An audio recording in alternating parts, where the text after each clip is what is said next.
Irmãos amados, nós vamos abrir a palavra de Deus na carta do apóstolo Paulo aos Efésios.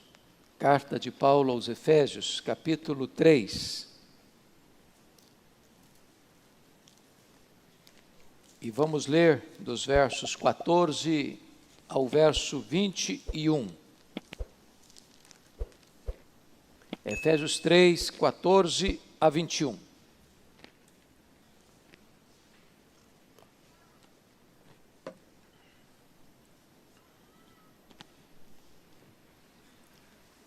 Este texto que vamos ler é literalmente uma oração feita pelo apóstolo Paulo. Aliás, a segunda oração que ele faz nesta breve carta. E ele diz assim: por esta causa,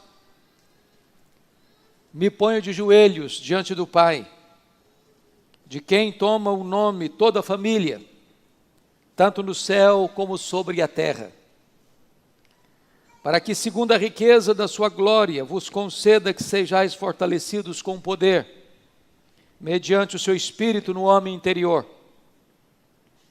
E assim habite Cristo no vosso coração pela fé, estando vós arraigados e alicerçados em amor, a fim de poderdes compreender com todos os santos qual é a largura e o comprimento, e a altura e a profundidade, e conhecer o amor de Cristo que excede todo entendimento, para que sejais tomados de toda a plenitude de Deus.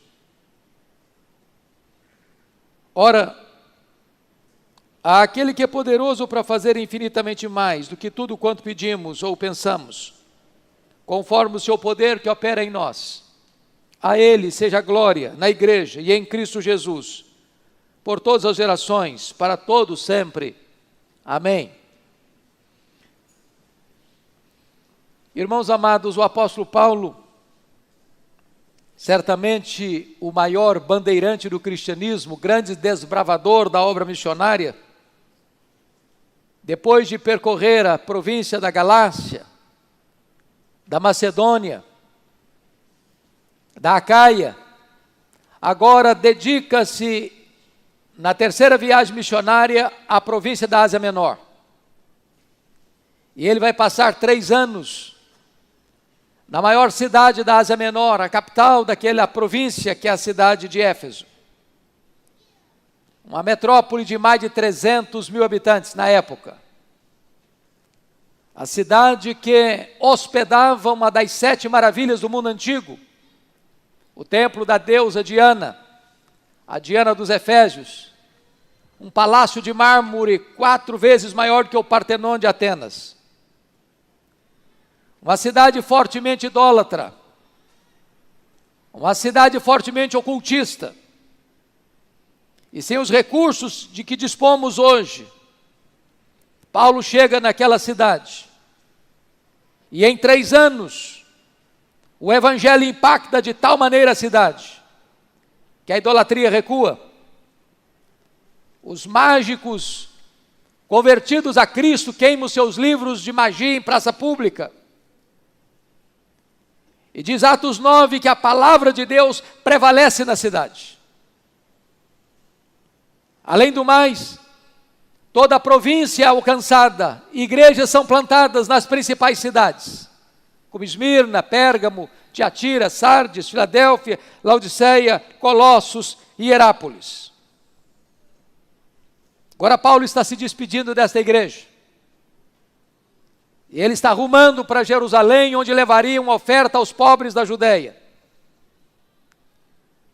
No caminho, no porto de Mileto, ele reúne-se com os presbíteros da igreja de Éfeso e diz para eles assim: o Espírito Santo me assegura de que eu enfrentarei pela frente cadeias e tribulações, mas em nada considero a vida preciosa para mim mesmo, conquanto que eu complete a minha carreira e o ministério que eu recebi do Senhor Jesus para testemunhar o evangelho da graça de Deus.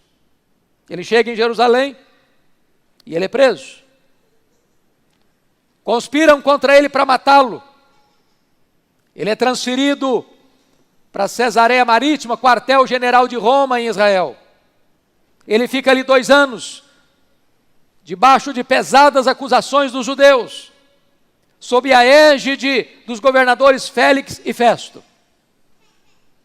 Então, em virtude de haver uma conspirata contra ele, por parte do Sinédrio, que cooptava o governador para entregá-lo, sabendo que eles iriam matá-lo antes de chegar em Jerusalém, opta por ser julgado em Roma, porque era direito seu como cidadão romano fazer essa opção. Então ele chega em Roma preso, chega em Roma algemado, e é desta prisão de Roma, irmãos, que ele escreve esta carta, a carta aos Efésios.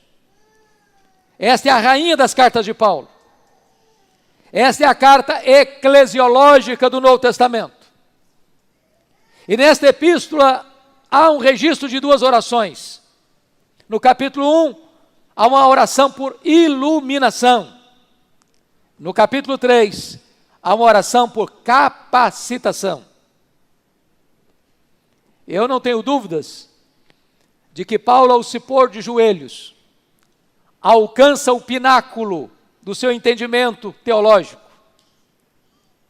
Ao se colocar de joelhos, ele alcança as alturas excelsas da compreensão das Escrituras. E então, mesmo preso, com limitações de movimento e de mobilidade, os homens não podem impedi-lo de orar. E eu posso lhes garantir que a oração é o instrumento mais poderoso que Deus colocou nas mãos da igreja. Porque a oração conecta a fraqueza humana à onipotência divina. A oração conecta o altar da terra com o trono do céu. E aqui o apóstolo Paulo, preso, já velho, com cicatrizes no seu corpo, não faz qualquer pedido de bênçãos materiais. Ele não pede para ser solto. Ele não pede para ser curado, porque era um homem doente. Ele não pede conforto na prisão. Ele pede para que a igreja seja revestida com poder. E eu queria então olhar com vocês, e peço que todos de Bíblia aberta comigo considerem a exposição que Paulo faz neste texto. Primeiramente, vejamos o preâmbulo desta oração. Ele começa assim: por esta causa. E a pergunta é: que causa? Do que ele está falando? Por esta causa. É claro que quando ele diz por esta causa, ele está aqui nos remetendo a tudo quanto já escreveu até agora na epístola. E o que ele escreveu até agora? No capítulo 1, ele nos revela o plano eterno de Deus para a nossa redenção. O Pai nos escolhendo em Cristo antes da fundação do mundo para sermos santos e irrepreensíveis perante Ele. Ele retratou como o Filho, com o seu sangue nos remiu para sermos adotados na família de Deus. Ele mostrou como o Espírito Santo nos foi dado como selo, garantindo-nos que somos propriedade de Deus, e nos deu o penhor do Espírito Santo. Ele orou para que Deus abrisse os olhos espirituais da igreja, para que ela entendesse a sua herança, o seu chamado e o poder que estava à sua disposição. No capítulo 2, ele retrata para nós como nós estávamos mortos e Deus nos deu vida. Ele retrata para nós que o pecado trabalha contra nós, mas Deus trabalha por nós, Deus trabalha em nós, Deus trabalha através de nós. Ele retrata como Deus, no seu plano eterno, juntou judeus e gentios num só povo, a igreja, o corpo de Cristo. Ele retrata para nós que o Evangelho, reunindo judeus e gentios, era o grande mistério oculto das gerações, mas agora revelado a nós no Evangelho. E ele diz: por esta causa, meus irmãos, eu me ponho de joelhos diante do Pai. E eu queria então tomar emprestada esta frase de Paulo para ser o tema da nossa mensagem. Por esta causa, eu me ponho de joelhos. Notem vocês que Normalmente os judeus oravam de pé. Quando havia uma causa muito urgente, então os judeus se ajoelhavam para orar. Ele está fazendo um pedido da mais alta importância para a igreja. E ele está dizendo que vai se colocar de joelhos para fazer essa oração. E ele então coloca a motivação, revelando a exultação pela obra de Deus na igreja, quando ele diz no verso de número 14 e 15 o seguinte: por esta causa me ponho de joelhos diante do Pai, de quem toma o nome toda a família, tanto no céu como sobre a terra. Quando ele fala toda a família, tanto no céu como sobre a terra, ele está se referindo à mesma igreja em duas dimensões. A igreja triunfante é a igreja do céu, a igreja militante é a igreja da terra. Tanto a igreja que somos hoje, como a igreja que haveremos de ser amanhã, toma de Deus, empresta de Deus o seu nome, sua identidade. Deus é a nossa identidade. Só uma igreja, a igreja militante e a igreja triunfante. A igreja que está no céu chama Deus de Pai, a igreja que está na terra chama Deus de Pai. O Pai é a nossa própria identidade. Ele é o nosso Pai. Mas se você perceber, ele vai no verso 16 agora, retratar para nós a sua audácia antes de fazer os pedidos. E a audácia é tão clara, como ele registra no verso 16, para que, segundo a riqueza da sua glória, vos conceda que sejais fortalecidos com poder mediante o seu Espírito no homem interior. Preste atenção, irmãos, segundo a riqueza da sua glória, vos conceda. O que Paulo está falando aqui? Ao se colocar de joelhos para fazer o seu pedido, ele está pedindo que Deus atenda a sua oração segundo a riqueza da sua glória. E aí eu preciso entender o que é glória de Deus. Porque glória de Deus não é um atributo. Deus tem atributos que ele chama comunicáveis e atributos que ele chama incomunicáveis. Tem atributos, qualidades que Deus tem e ele não repartiu nem com os anjos, nem com os homens. Só Deus os tem. Quais são os atributos que só Deus os tem? Primeiro, Deus é autoexistente. Todos os seres que existem receberam vida dele, mas ele não derivou sua vida de ninguém, porque ele é autoexistente. Ele é imenso, só Deus é imenso. Ele é infinito, só Deus é infinito. Ele é eterno, só Deus é eterno. Ele é imutável, só Deus é imutável. Ele é onipotente, só Deus é onipotente. Ele é onipresente, só Deus é onipresente. Ele é onisciente, só Deus é onisciente. Ele é transcendente, só Deus é transcendente. São atributos, só Deus os tem. Mas Deus tem atributos que Ele reparte conosco. Ele é bom, Ele é justo, Ele é misericordioso, Ele é verdadeiro, Ele é amor, Ele é misericordioso. Então todos esses atributos são atributos que Deus os tem, mas nós podemos tê-lo. Não no grau superlativo, porque só Deus os tem em grau superlativo. Agora, o que é glória de Deus? Glória de Deus é a somatória de todos os atributos de Deus no seu resplendor máximo. O que Paulo está de joelhos pedindo para Deus é o seguinte: Deus, usa, emprega tudo quanto tu és, tudo quanto tu tens, todos os seus atributos, todas as suas perfeições, tudo quanto é o teu ser, no resplendor máximo, para responder à oração que eu vou te fazer agora. Meus amados, agora então eu preciso, diante da audácia e da ousadia de Paulo em fazer esse pedido, perguntar: Paulo, o que é que você vai pedir para Deus? Que você está pedindo que Deus use tudo quanto Ele tem e o que Ele é para responder essa oração. Ele vai fazer 5 pedidos. Primeiro pedido. Veja comigo o verso 16. Ele faz uma súplica por poder interior.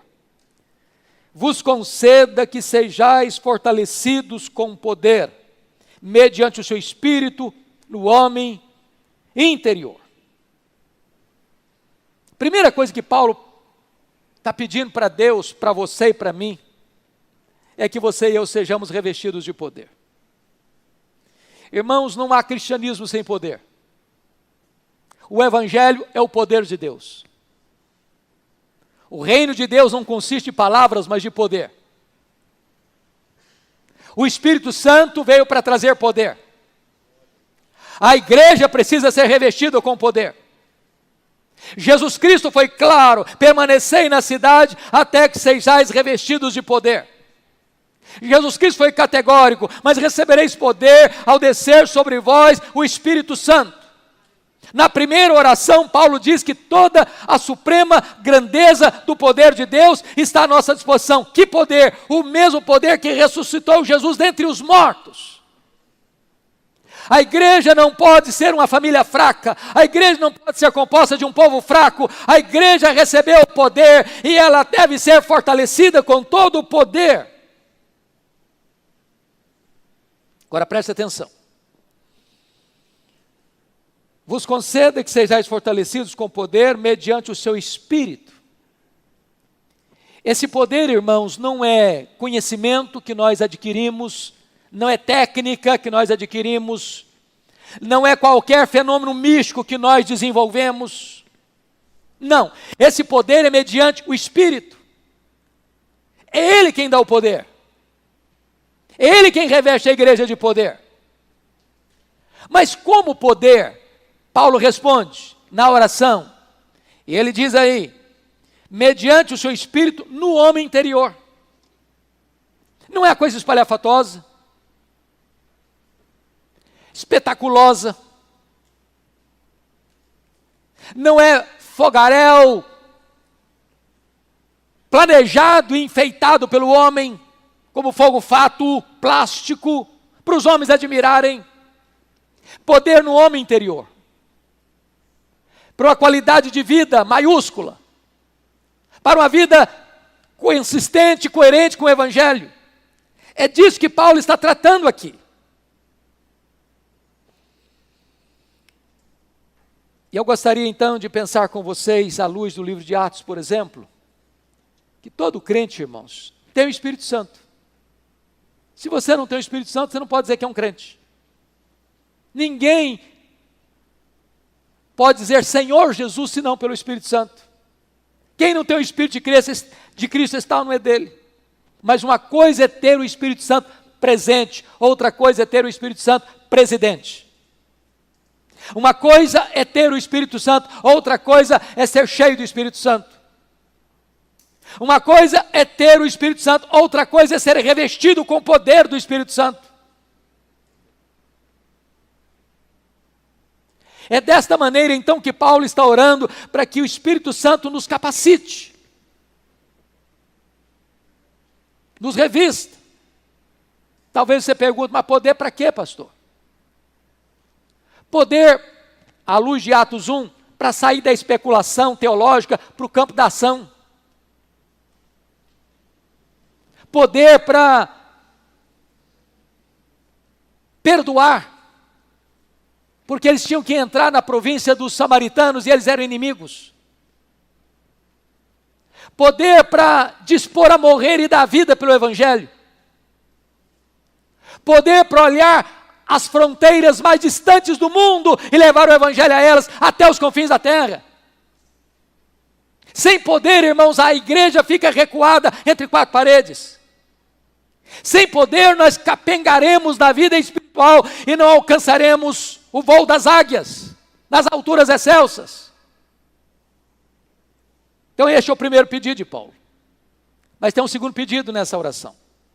Vejam comigo, por favor, no versículo 16 e 17. Mediante o seu Espírito no homem interior, e assim habite Cristo no vosso coração pela fé. O segundo pedido é a habitação de Cristo no nosso coração. E aqui é uma coisa prática. Preste bem atenção nessa palavra, e assim habite Cristo. Versículo 17. Esse verbo habitar, no grego, tinham duas palavras bem precisas, bem distintas. A palavra paroikel e a palavra katoikel. O paroikel é o habitar de um turista. que viaja e que pernoita num hotel. Você chega, você paga uma diária, você recebe as chaves, você fica naquele quarto, naquela suíte, por um dia, 2 dias, quanto você pagou? Você desfruta daquele local. Mas você não é dono daquele hotel, você não é dono daquele quarto, você não tem liberdade de tirar as coisas dali, de mudar as coisas dali. Você não é proprietário, você não é dono. Você chegou e você vai embora. Você é apenas um hóspede. Essa é a palavra katoikel, mas a palavra paroikel, mas a palavra que Paulo usou aqui não é paroikel, é katoikel. E sabe o que é katoikel? É habitar como dono da casa. É habitar como alguém que tem as chaves da casa. É habitar como alguém que pode fazer uma reforma na casa. É habitar como alguém que, à luz de Neemias, pode jogar os móveis de Tobias fora de casa. O que Paulo está orando é para que Jesus possa habitar no seu coração, no meu coração, no nosso coração, desta forma, onde Ele seja o dono da nossa vida, onde Ele tenha as chaves do nosso coração, onde Ele seja o Senhor da nossa vida, onde Ele alinha as prioridades da nossa vida, onde não haja quartos secretos, onde nós travamos e não, aqui é comigo.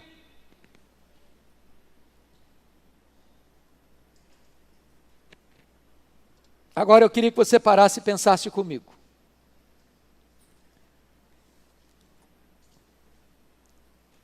Jesus está se sentindo bem, habitando no seu coração? Essa casa está apropriada para Ele? Você já entregou para Ele todas as chaves? Tem áreas na sua vida que precisam ser rendidas a Jesus ainda? Tem quartos secretos, trancados, as 7 chaves, que você diz, não, aqui é comigo. O que Paulo está orando é para que você entregue as chaves. Entregue as chaves daquelas áreas da sua vida que precisam de estar debaixo do controle e do domínio do Senhor Jesus. É preciso poder para isso, irmãos.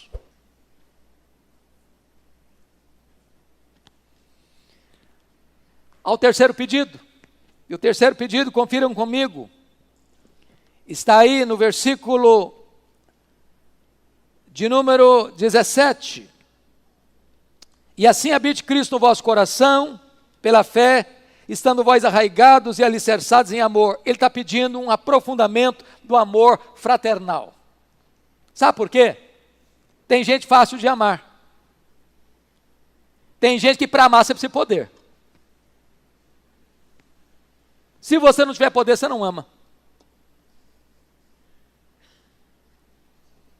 E Paulo está pedindo a Deus isso.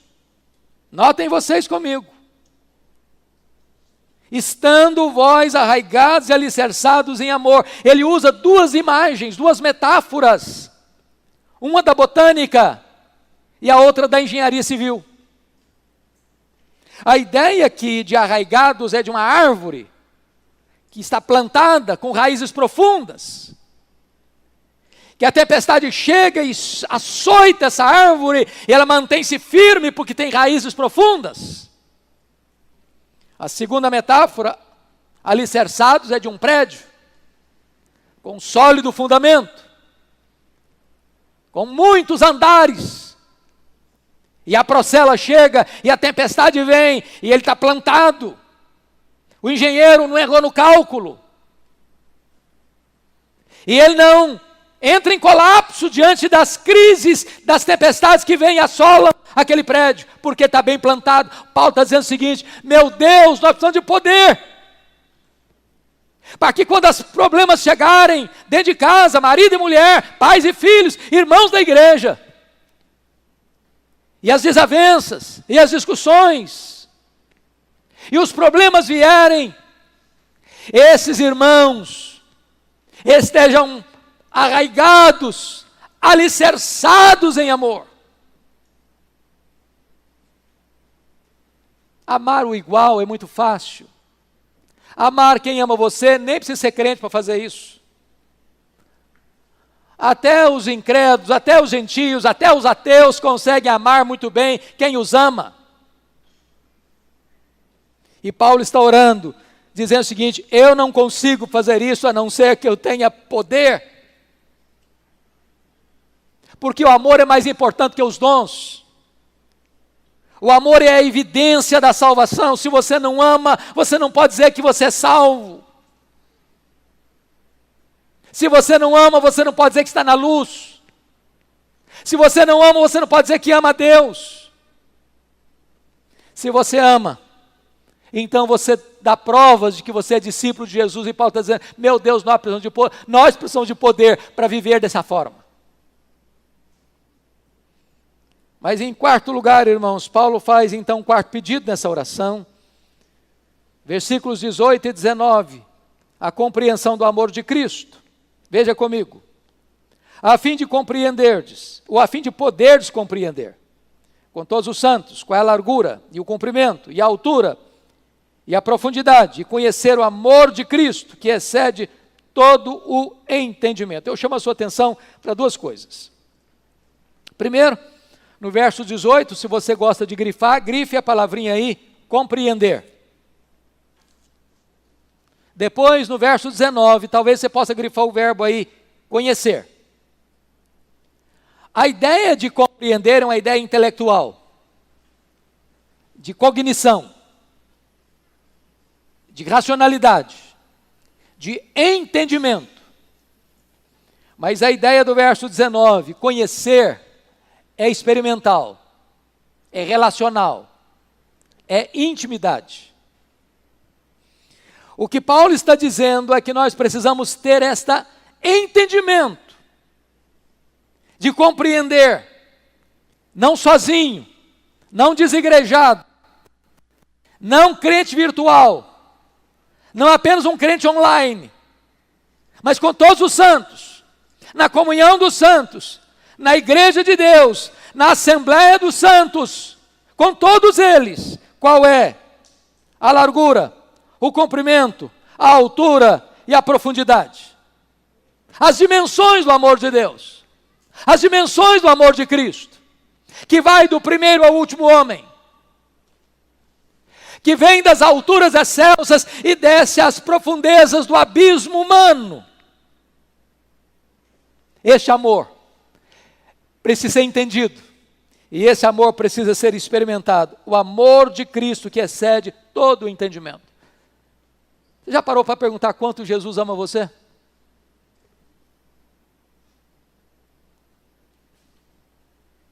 Sendo Deus, ele se fez homem. Sendo rico, ele se fez pobre. Sendo santo, ele se fez pecado. Sendo bendito, ele se fez maldição. Sendo honrado pelos anjos, sujeitou-se a ser cuspido pelos homens. Sendo o autor da vida, ele se dispôs a morrer pelos seus pecados. Sendo amado do Pai, ele bebeu sozinho o cálice amargo da ira de Deus. Tendo todo o poder nos céus e na terra, ele se sujeitou à morte, morte de cruz. Sabe por que ele fez isso? Porque ele ama você. Porque ele ama você. Se você tem dúvidas do amor de Deus por você, olhe para a cruz. Não há como Deus amar mais você do que já amou. Essa é a máxima expressão do amor de Deus.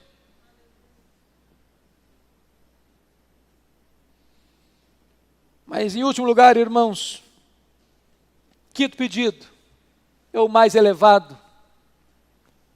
Eu diria que é o mais incompreensível de todos os pedidos feitos na Bíblia. Paulo suplica pela plenitude de Deus. Versículo 19, ele diz: para que sejais tomados de toda a plenitude de Deus. E eu confesso a vocês que já li tantos comentários, pastor Jailton. Já busquei nas línguas originais. Já li tantos livros. E eu confesso que talvez nós só consigamos arranhar a superfície do que Paulo está pedindo aqui.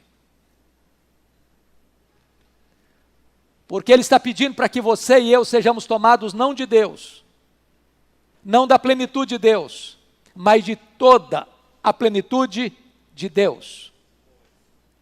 Já olhamos agora há pouco quem é Deus, seus atributos, mas só chama atenção para um. A Bíblia diz que Deus é transcendente. Numa linguagem bíblica, nem o céu dos céus pode contê-lo. Quando você pergunta aos astrônomos o tamanho da obra que Deus fez, eles não sabem responder com precisão. O que eu posso garantir a você é que o universo não é infinito, porque infinitude é um atributo exclusivo de Deus. Talvez infinito seja para nós, porque nunca houve, talvez jamais haverá, um homem que possa dizer: aqui está o último limite do universo.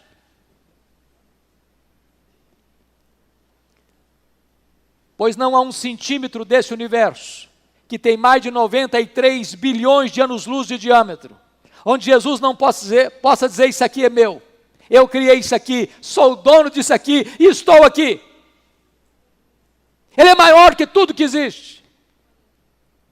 E agora Paulo está de joelhos numa prisão, algemado, orando e pedindo para que você e eu sejamos tomados de toda a plenitude de Deus.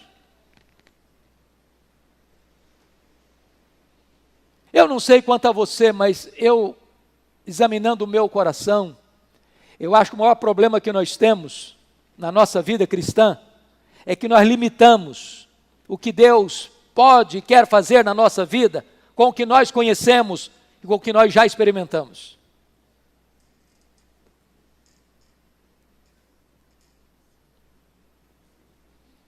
Quando Paulo faz essa oração, ele extrapola, ele excede, ele vai além da compreensão humana. Eu quero dizer para você, meu amado, que Deus tem mais para nós. Deus tem infinitamente mais para nós. Aquilo que Dwight Lyman Moody experimentou na América no século XIX, quando ele caiu de joelhos dentro de uma casa, e o Espírito Santo vindo com poder sobre ele, ia dizendo que ondas elétricas pareciam penetrar pelo seu corpo, e ele dizia que ainda que desse toda a riqueza do mundo em troca daquela experiência, que ele rejeitaria. Mesmo sendo um homem sem academia, de grande instrução intelectual, aquele homem se levanta daquele quarto, para a partir daí levar mais de 500 mil pessoas a Cristo. Ele abria a boca e o poder de Deus fluía de seus lábios, os corações mais duros se rendiam, multidões se rendiam aos pés do Salvador. Oh, irmãos, Deus é o mesmo, o poder de Deus é o mesmo. E Paulo está orando para que a igreja seja tomada de toda a plenitude de Deus.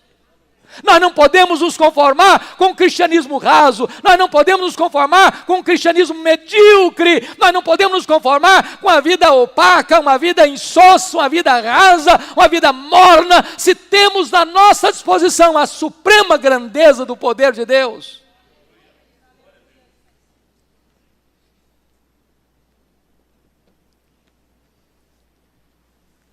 Quando eu olho para a Bíblia, sobretudo em Efésios, eu me impressiono, porque no capítulo 1, verso 23, Paulo diz que a igreja é a plenitude daquele que a tudo enche em todas as coisas, a igreja é a plenitude de Cristo.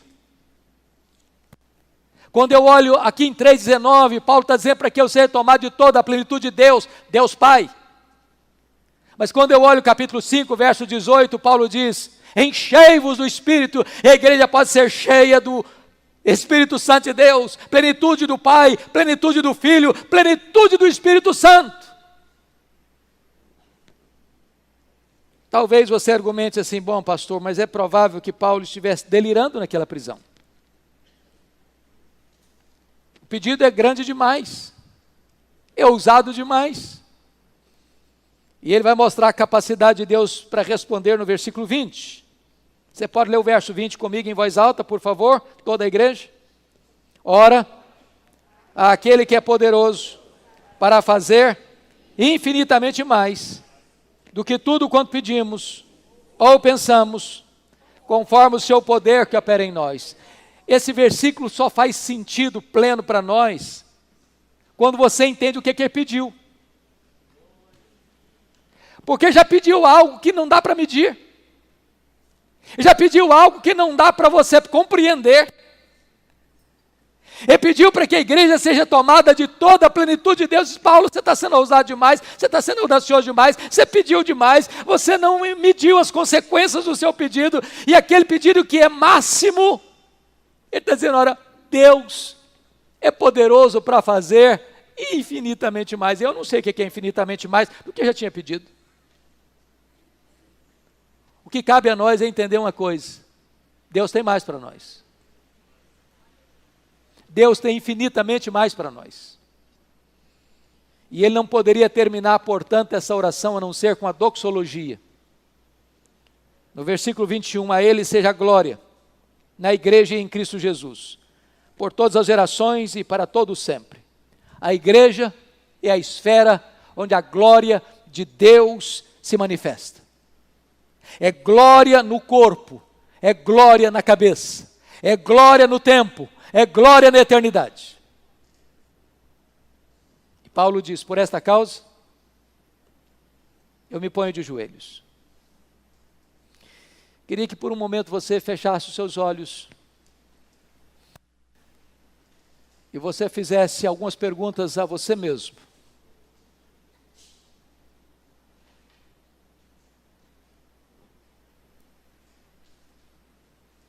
Que tipo de vida você tem levado?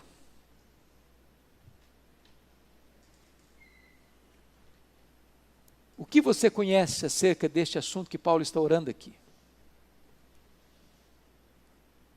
Você tem sido revestido com poder mediante o Espírito Santo no seu homem interior?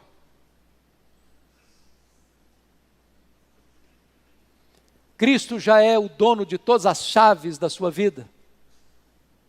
Ele é o Senhor da casa? Ou apenas um anfitrião que vem e vai embora?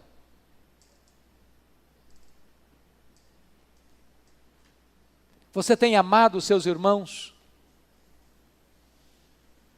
Não amor raso, que passa um vendaval e derruba.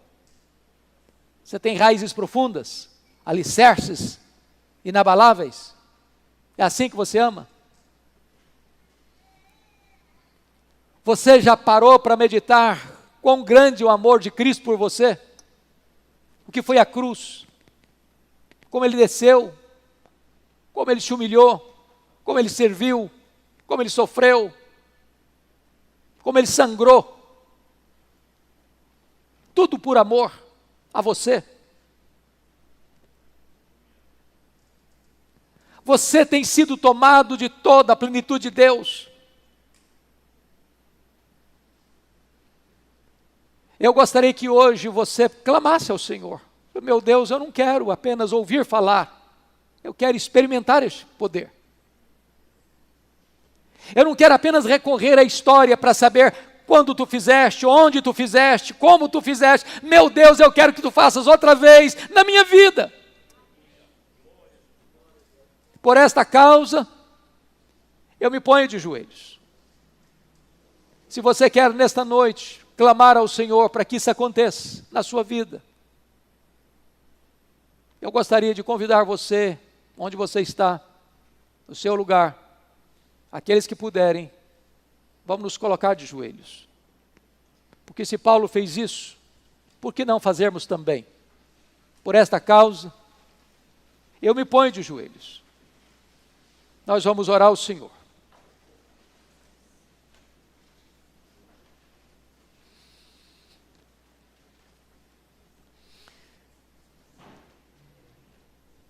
Deus, aqui está a tua igreja, carente da tua graça, necessitada deste revestimento do teu poder. Vivemos dias difíceis, dias maus, como aqueles que Paulo vivera, lá no passado. Mas agora, Deus, a nossa súplica é que este pedido de Paulo seja o nosso pedido nesta noite. Segundo a riqueza da tua glória, Deus, conceda-nos isto. Nós precisamos de poder, Senhor. Tantas vezes estamos fracos, débeis, jogados de um lado para o outro. Quantas vezes, Senhor, a fraqueza é a marca da nossa vida e não o poder. Dá-nos poder, Senhor. Nós não queremos nada daquilo que Tu não prometeste, nós não queremos nada daquilo que não é promessa da Tua palavra, nós não queremos ir 1 centímetro além da Tua palavra, nós não queremos ficar aquém, nem 1 centímetro, Senhor. Tudo quanto Tu prometeste nós queremos, nós precisamos. Ó Deus, em nome de Jesus, fortaleça o nosso homem interior. Fortaleça os nossos sentimentos, fortaleça a nossa razão, fortaleça o nosso entendimento, fortaleça a nossa fé. Nós queremos ser robustos na fé, Senhor. Em nome de Jesus, meu Deus, toma as chaves do cofre da nossa vida. Aquelas áreas, meu Deus, que ainda nós somos tentados a tomar conta, aquelas áreas que nós somos vulneráveis, Senhor, e temos dado vazão tantas vezes à carne, tantas vezes sofremos vergonha, derrota. Toma essas chaves das Tuas mãos, Senhor. Em nome de Jesus, dirige a nossa vida. Seja o dono do nosso coração. Oh, meu Deus, dá-nos a bênção de compreender o Teu amor por nós. Compreender o que Cristo fez por nós, compreender o que significou aquela cruz, o que significou aquele túmulo, o que significou aquele túmulo aberto e vazio, a ressurreição do nosso Senhor. Ajuda-nos a compreender essas verdades e permita, Deus, que saiamos daqui hoje com a disposição profunda na nossa alma, de sermos tomados pela Tua presença, de sermos cheios do Espírito Santo, de termos a plenitude de Cristo, de sermos tomados de toda a plenitude de Deus. Que seja assim, Senhor, para a glória do Teu nome, para a edificação da Tua igreja, e para que este mundo seja impactado com o Evangelho da graça do Senhor Jesus Cristo. Assim oramos em nome de Jesus. Aleluia. Amém.